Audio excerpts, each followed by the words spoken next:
LAWsome by Consultwebs.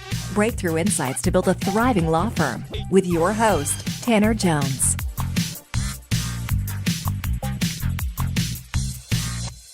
Hello to all you LAWsome listeners. Today on the show, I'm excited to be talking with Karl Seelbach, a seasoned lawyer and founder of Doyle and Seelbach. Karl started his career in the legal field as a courtroom advocate at South Texas College of Law in Houston. Karl's legal career blossomed when he worked for Winstead PC, one of the largest law firms in Texas, where he spent almost a decade of his career. He was mentored by former appellate judges, litigators, and by seasoned trial lawyers within the state. This experience helped him gain invaluable knowledge and expertise in areas like personal injury, employment litigation, business, and more.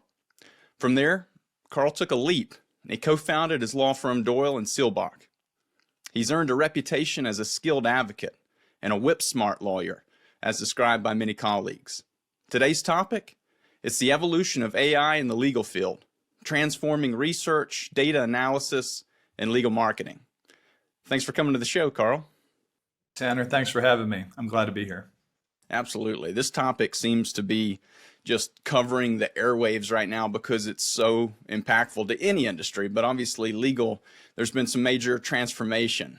AI tools today have really changed legal research, enhancing efficiency and helping you really analyze information at a greater scale than ever before. And this type of innovative technology has clearly streamlined a lot within a law firm, or at least has potential to do so. So that's really where I'd like to start, Karl. From your experience and really practically speaking for our listeners, how have different AI tools changed the traditional legal research method? Yeah, no, it's a great question. And I think what's interesting is it's not that AI hasn't been behind the scenes before, it's that the way we're interacting with the software is changing, right? With the large language models, being able to actually have a conversation with the software where you don't have to know exactly what the codes are or like the string of characters that you need to run in Westlaw or Lexis.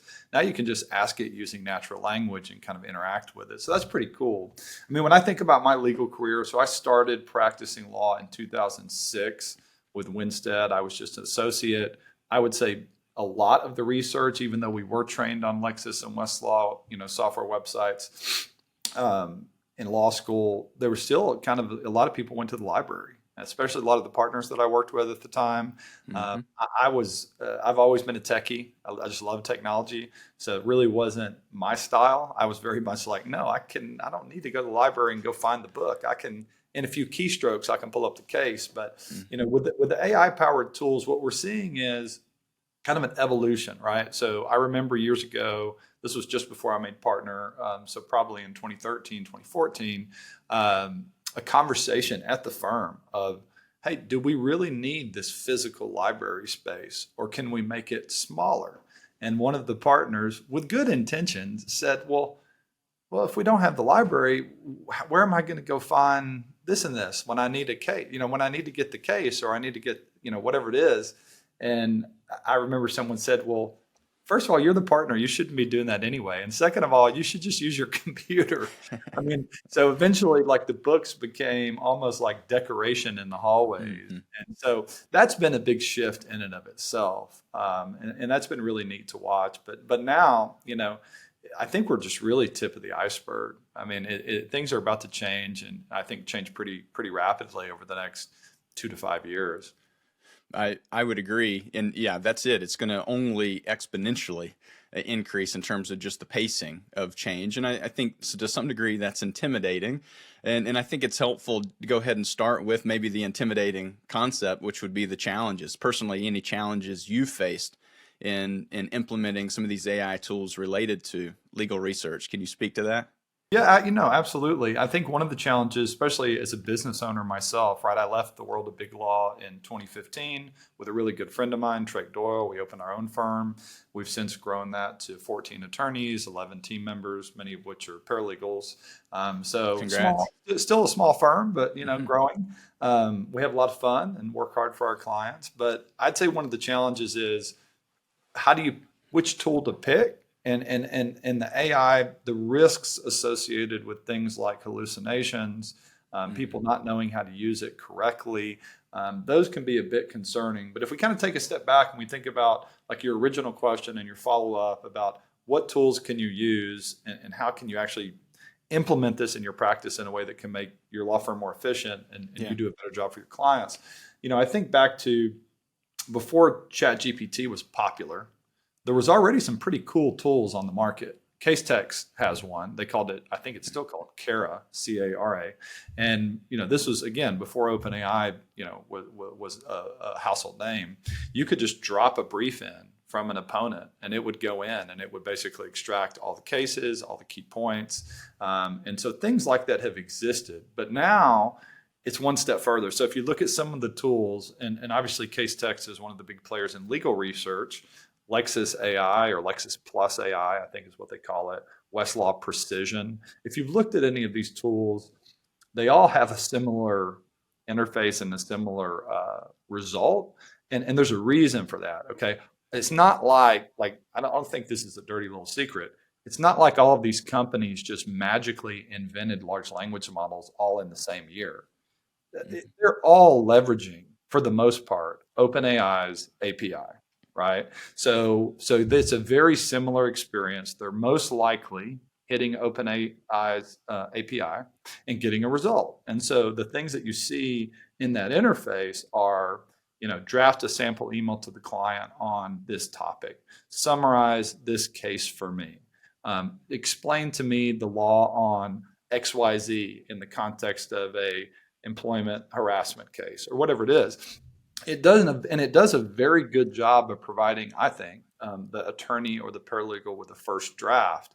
The nice thing about using a legal purpose-built solution for anything, but particularly for legal research, is they are layering in existing cases so that when that result comes back, you don't have to worry about a fake case, right? Because we've had litigators file briefs with the court with cases that did not exist. And I don't think those litigators were doing it to try to pull one over on the court. I think they were just either lazy or didn't understand the technology they were using.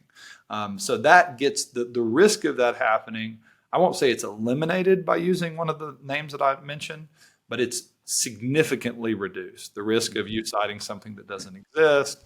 But it's not just legal research, right? I mean, there's a lot of different layers to using AI, and I view it through the lens of a litigator. And so, you can use AI for everything from speeding up your discovery processes to helping you analyze and capture legal testimony faster, to getting ready for trial, helping you pick a jury, doing jury research. There's just so many different ways that you can add and layer in AI to your practice that will make you a better litigator. And that doesn't even start to get into all the ways you can use AI as a business owner to help you get more business, improve your client intake. So it's an exciting time to be an attorney, I think. Yeah, I would totally agree. I mean, we've hit on a little bit, focusing around the data analysis and case evaluation around legal data evaluation, but obviously, yes, it can be a mile deep or a mile wide within your practice on how you want to use it.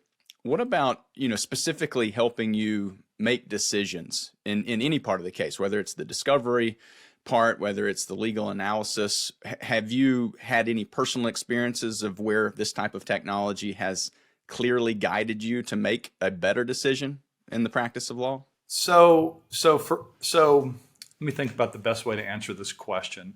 I think there's a couple of different pieces to this.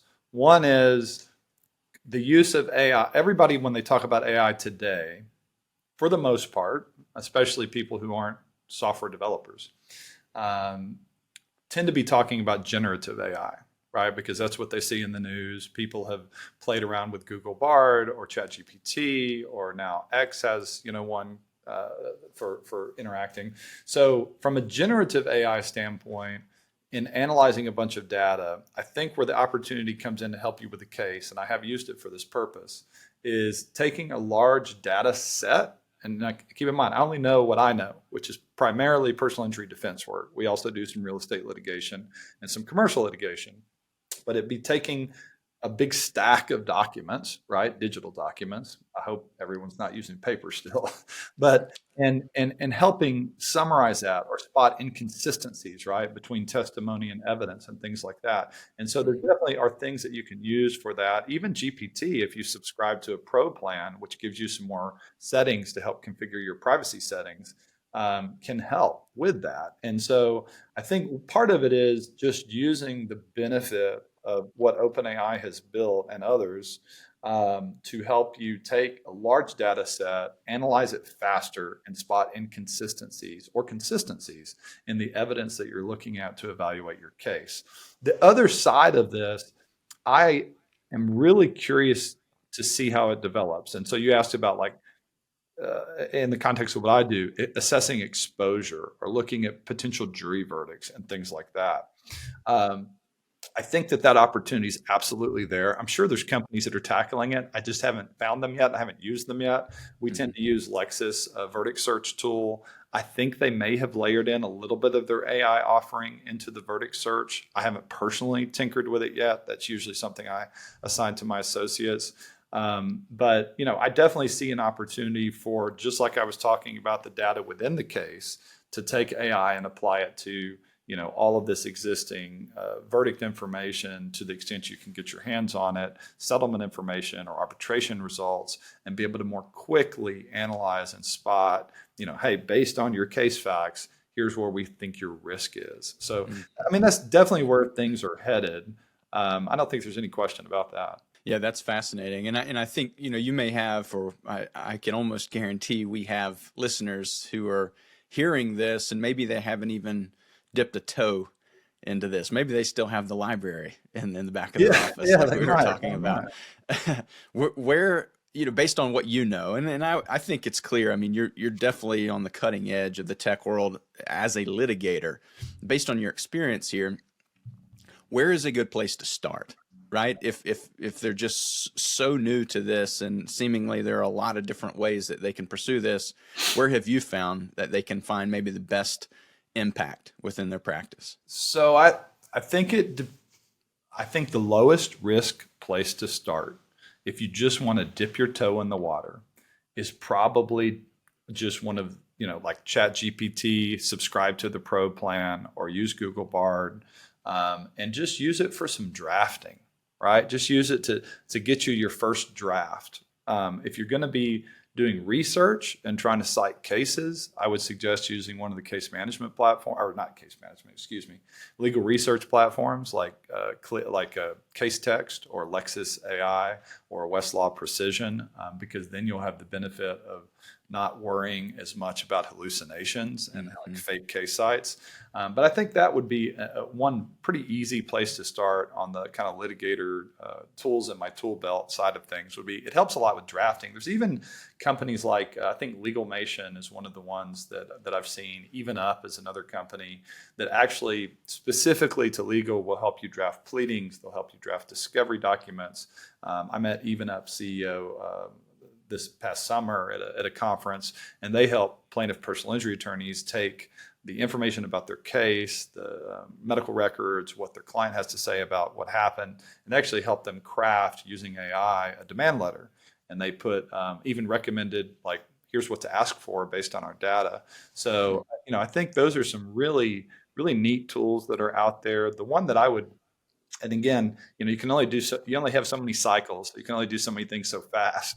I'm really interested in getting my hands on one that's really good at medical record analysis and summarization. I know there are some out there. I actually haven't had a chance to test them yet. But that's pretty interesting because that tends to be a pain point for any law firm that does personal injury, whether you're on the plaintiff side of the bar or the defense side. You tend to be dealing with medical records. And when you're getting ready, for a deposition or whatever it is, trial, mediation, getting a handle on those records faster can only help you. Yeah, that's really the power. It's this type of technology certainly is not replacing lawyers by any means, but what it's doing is providing an incredible tool to serve clients better, to serve them more efficiently and faster. And that's really what I'm hearing from you. And we've talked really around the area of the practice of law here, but clearly running a business itself requires clients, and it requires, at least for a successful business, happy clients. And part of that is through just how we engage our clientele for any business. But legal is no different. You have to manage those clients, and AI, its role in that, there are opportunities that are growing in terms of how to manage overall prospective clients and provide a good experience. And so I'm curious, have you turned that corner within the business? Have you leveraged AI or tech to be able to serve clients or provide, wow experiences in some way? Yeah, a little bit. I'd say scratching the surface. And so, Okay. when I think about let's get out of kind of the litigator in the trenches, and let's talk business owner. There are all sorts of tools out there that, even before GPT, offered some really powerful software suites that could help you with intake, help you track potential leads. So like my firm uses HubSpot. For social media, we use Buffer. These tools have layered in, again, probably by hitting OpenAI's API. They've started layering in generative AI. So now, you can begin to more quickly, easily draft content, right? And so a lot of us, particularly attorneys, have great ideas for things that they want to do. It's just a matter of finding the time to write that article or the time to write that LinkedIn post or whatever it may be. And I think now you can kind of like dictate your notes or type up your notes real quick and drop them into one of these tools, whether it's something like a Buffer or even HubSpot. And it will do a pretty decent first draft. I kind of think of it as, a really fast assistant who is also pretty darn creative and can throw together something for you really quick based on the prompts that you give it. And so the better you get at prompting, the better your result is going to be. And, the other thing that I've seen, I don't have a need for this because we represent large companies for the most part. But, for attorneys that are doing plaintiff personal injury, the chat bots, in my opinion, used to suck. I didn't ever want to talk to a chat bot, but that is changing really, really fast with generative AI. So the quality of the chat bot has gotten really, really good. There's companies out there. Gideon is one that I've seen. There's a couple of other competitors to that focus a little bit on legal. And I think that's the first step in client intake and talking to potential clients who maybe land on your website at midnight. I think the next step in the not too distant future is going to be AI powered intake phone support, to where either making the call or taking the call, it is actually a AI powered person, right? An AI powered software. And I just saw an article in the last 2 weeks where someone had already started using that type of technology in politics. And they were making thousands of calls to potential voters and having conversations with these voters as, an AI powered call specialist, right? Like a call support type person. And so it'll be very interesting to see how that takes off, how potential clients respond to it. But the quality keeps getting better and better. That's what I'm experiencing as well, Karl. It's fascinating. I think right now we're all just trying to catch up, get used to it to some degree, and naturally as it becomes more mainstream, I think the consumer base overall will become more accepting to it, particularly because it's serving them better. It's their time, as you mentioned. I mean, on your website should be working for your business 24/7 all the time. And the more you can layer on some of this AI technology, just as you're suggesting, this chat bot, the animation, basically creating animated attorneys of your office and feeding in your voice. Actually, you have the ability essentially to have your own animation on your site answering questions all the time. Yeah. And that technology's here. It's really crazy to think, because the next step, and whether this happens next year or the following, or within 5 years, I don't know. The quality of, we'll call it a deep fake, but this would be intentional by an attorney. We are not too far away from you probably being able to take this podcast recording, right? It's enough of me talking, it's enough of you talking, to take it and say, you know what, we really like that podcast with Tanner and Karl. We want them to do another one on a different topic. Here's a prompt. And all of a sudden it's just created with our voice, with our likeness. And that's a scary thing, but it's not too, I think the problem is going to be two things. One, people being completely overwhelmed with too much information, too much content. And at some point it becomes noise. So that's going to be a tricky thing to manage in the future for companies like Consultwebs, for example, that helps with SEO, that helps with marketing. It's how do you leverage AI in a way that doesn't just, it all ends up just being noise, right? And so that's going to be interesting to watch. But for me, if I take a step back, and we can talk about more tools, AI stuff. I love talking about those things. But for me and what I do, I always say to my team, to my associates, my paralegals, even when we interview people to come join the firm, our job is to find out the truth for our clients, right? It is to find out what happened, whose fault is it, how bad was the person injured, and what's a reasonable value, if any, that should be offered to settle this case. And that's for me, the faster I can get to that decision and the less expensive it is for me to get to that decision, the better. And I think where software plays into this is software is going to help us bring down the cost of litigation by making things that used to take a lot of time take much less time, right? It's going to speed it up. And so that's one of the things, from my standpoint, that's one of the things that kind of inspired me and prompted me to start Skribe. Skribe AI is a legal tech company that I started last year with a good friend of mine, Tom Irby. And the goal there is to help attorneys take depositions and other types of testimony faster for less money and get a result the same day they take the deposition, like get a video sync transcript. And so, it's all about reducing the cost, making it easier for attorneys to not have to decide, do I want to take this deposition because, I don't know, can my client afford it? It's so expensive to take a deposition. Or maybe, I've got a hearing next week. I'm not even going to get the result unless I pay triple to, a court reporting agency for this transcript. And so with software, we can do it better and we can do it faster. That's just it. And really the sky is truly the limit here. It's a matter of, identifying as a business owner, where are your key gaps in your business? Where are your inefficiencies? And at least giving you a starting point, because you're right, there's huge time savings potential here. And clearly it's a great way to serve the client and help your business in the process. Yeah, I think in today's world, speed is not just important. I would say it's a requirement. And so, the world moves really fast. You can't wait for weeks or more to go to the next step in your case because you have, some piece of your machine that's slow, right? It all needs to be like a well-oiled machine. I had an attorney we were talking to recently who is a Skribe customer. And he put it like this, and I thought it was pretty clever. He said, look, a lawsuit is not like fine wine. It does not get better with age.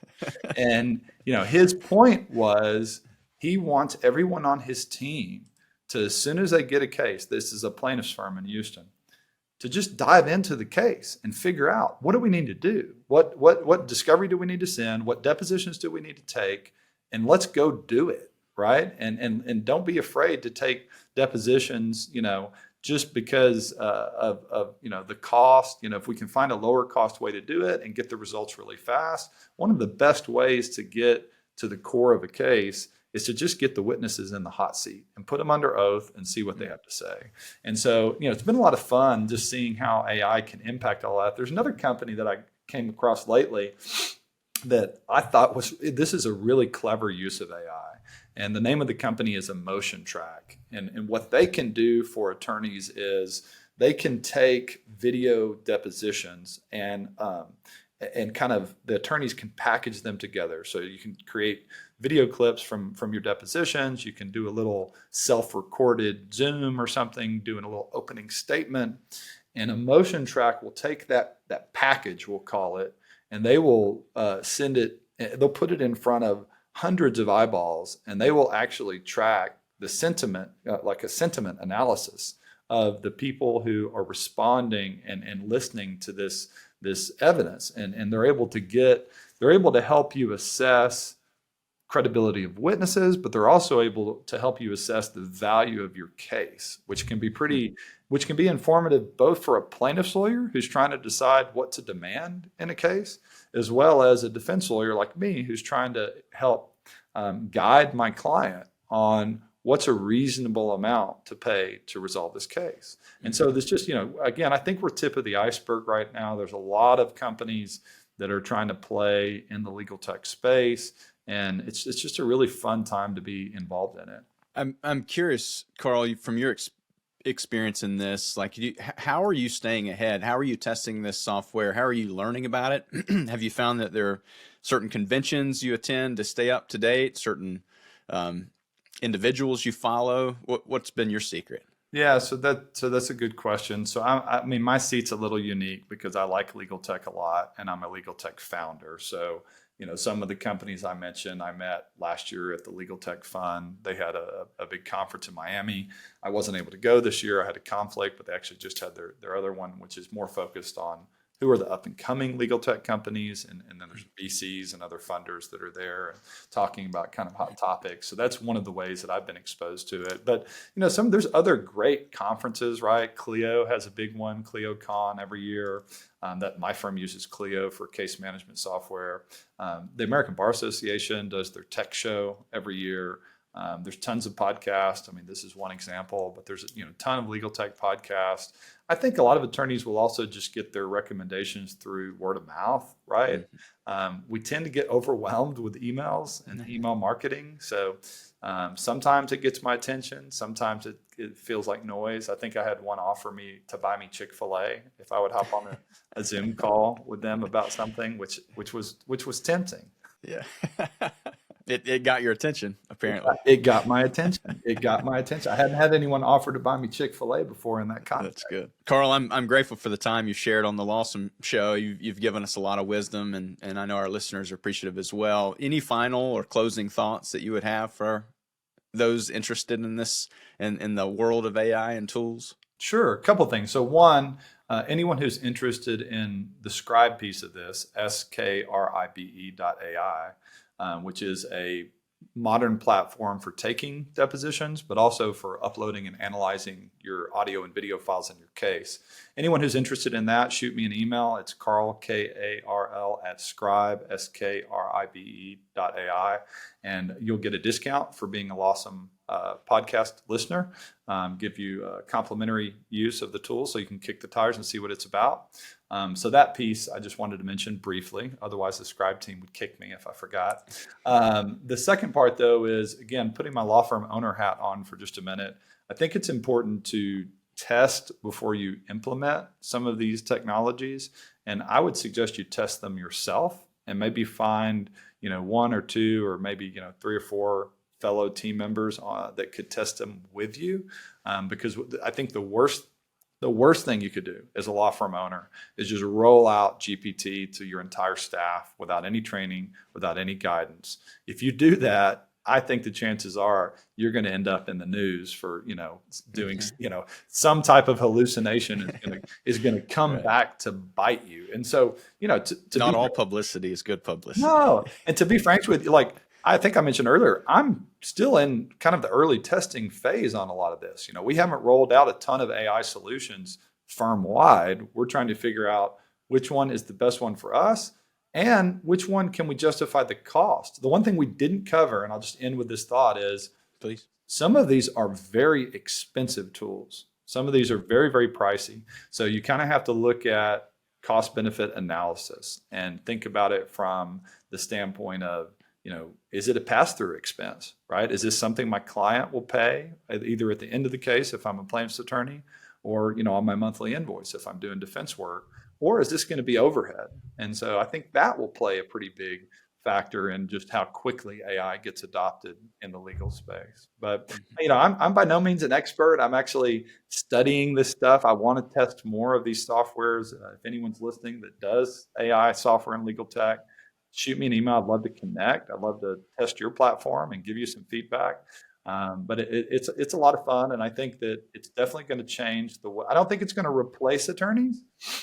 I do think it's going to reduce the number of support staff that you need. I don't think you'll lay people off, but I think once you layer in some of these solutions, you will be able to turn your cases faster. You'll be able to do more with less, I guess is what I'm saying. Well, thank you for being the one out here helping the legal profession stay ahead of the curve. Grateful for your time, Karl.